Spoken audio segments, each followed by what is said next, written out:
পুকুরের ওই নোংরা আবর্জনাগুলো ওদের নগ্ন দন্ত উন্মোচন করে সভ্য সমাজের এই মানুষগুলোকে বলছে, তোমরা অসভ্য, তোমরা সভ্য নও।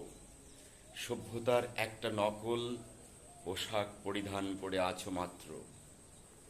তাই এই নোংরা ফেলার কদর্য অভ্যাস তোমাদের রক্তে, তোমাদের শিরায় শিরায়, তোমাদের রন্ধ্রে রন্ধ্রে। তোমরা ভণ্ড।